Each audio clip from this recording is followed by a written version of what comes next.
As we leave winter behind and enter spring, one would think the weather would start to get warmer.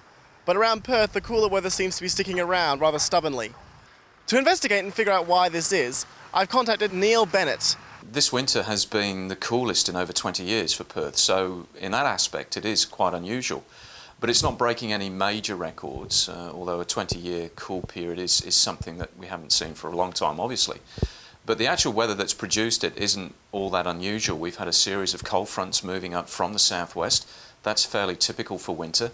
We've had good rainfall out of those fronts, but what we've seen this season, which we haven't for a long time now, is a period of very short dry spells. We haven't had a prolonged dry spell through this winter, and that's something that we've been noticing has become more frequent over the last few years, where we get periods of rain and then we get 5 to 10, even 15 days without rain, and then we get these dry winters that we've been experiencing. We haven't seen that this winter, and what we have seen is a lot of cold air coming up in behind those cold fronts as well to give us the chilly starts and to give us the cool temperatures during the day.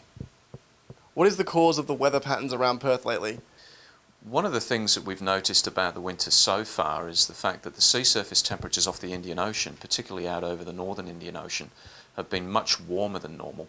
And this is something that's been happening for some time now. We've also seen the breakdown of an El Nino condition out over the Pacific Ocean as well. So we think the combination of those two factors has been the reason why the winter has been as wet as it has been for some parts, and also as cool as it has been as well. We've seen a lot of cloud coming across. We haven't seen the prolonged dry spells with lots of sunny days. So that's the reason for it. The actual reasons why the temperatures have been increasing over the oceans is fairly well understood. It is a symptom, a sign, if you like, of a warming atmosphere, and that's something that we have been noticing for a long time now. So temperatures are in the increase across the globe, and it's been manifested in these warmer sea surface temperatures both through the Indian Ocean and also in the Pacific Ocean as well. Do you think the lowering temperature is ultimately a good thing or a bad thing? Typically the Perth winters are meant to be wet.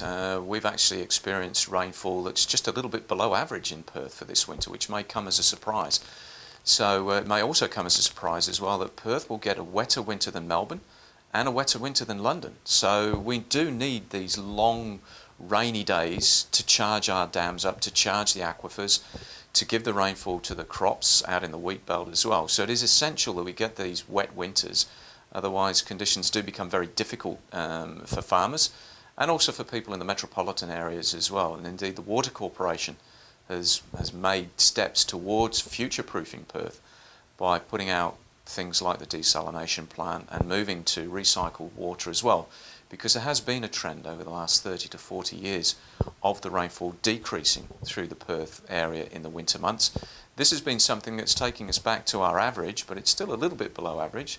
But nevertheless, people expecting to see a continuation of this wouldn't be at all surprised to see that the dry conditions may return again, because that's what our climate predictions are sort of suggesting over the next 10 or 15 years.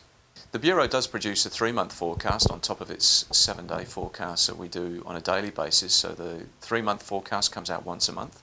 And the latest one that we've got, which takes us through November and into December, and including the month of October, suggests nothing really out of the ordinary.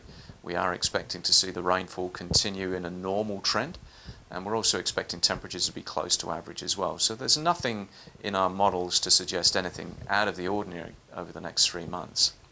I'm James Burnside and you're watching Undercurrent.